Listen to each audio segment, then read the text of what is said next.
Hi, this is Nick.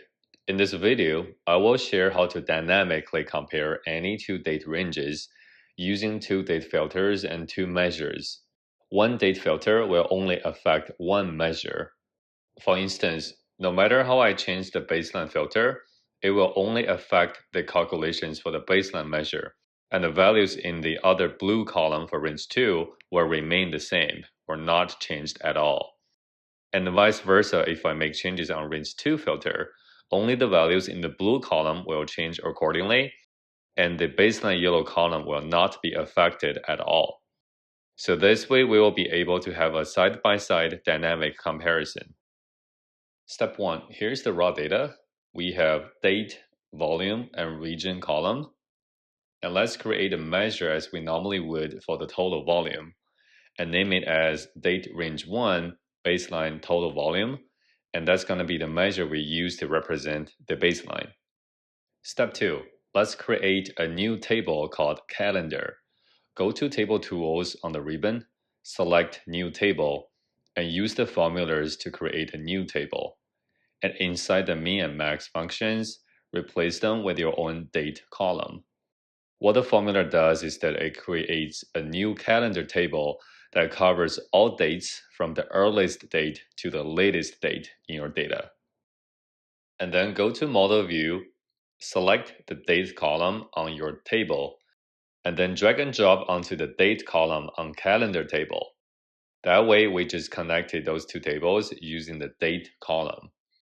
And in the pop-up window, make sure the cross-filter direction is set to both. Then click on Save, and now you see a solid line connecting to each table. And then on step 4, we will create another new table called Calendar Not in Use, using the exact same formulas as those in the calendar table. And step 5, go to Model View again, select the date column under the calendar table, drag and drop it onto the date column on the calendar not in use table. And this time, deselect make this relationship active to make it inactive. And the cross filter direction needs to be both. And click on Save. And now you see there's a dotted line between these two tables, which is exactly what we need.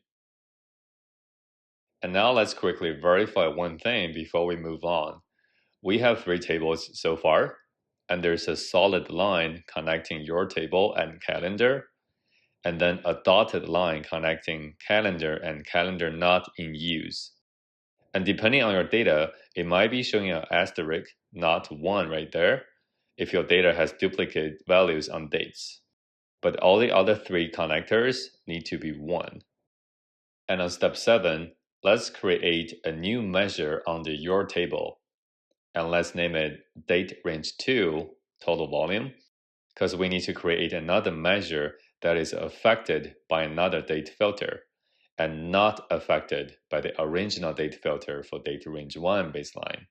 And we will check out this measure one piece at a time. First, we need to use the calculate function to get the total volume as usual, and the all function ignores all filters from the calendar table, because this measure, date range 2, should only be affected by calendar not in use table and not affected by the calendar table. That's why we use the all function to ignore the calendar table for date range 2. And then we will use a function called use relationship. What it does is that it activates the use of the inactive relationship between the calendar and calendar not in use table. Here's the whole function. Please take your time to input it into PowerBi. Step 8. Now we need to create 2 date filters. One is using the date column from the calendar, and the other one from the calendar not in use. Please rename the first one to date range 1, which is our baseline, and the second one would be date range 2, so you will know which one is which.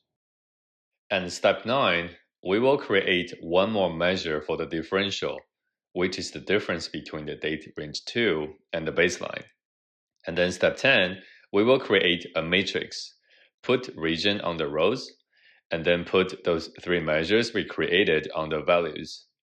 Make sure you rename them properly to know which one is which, and then under specific column, select range 1, the baseline, apply to all of them, and then change the background color.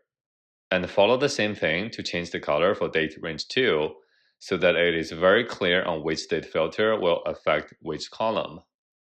And now please enjoy the dynamic comparison between any two date ranges. Enjoy Power BI and have fun.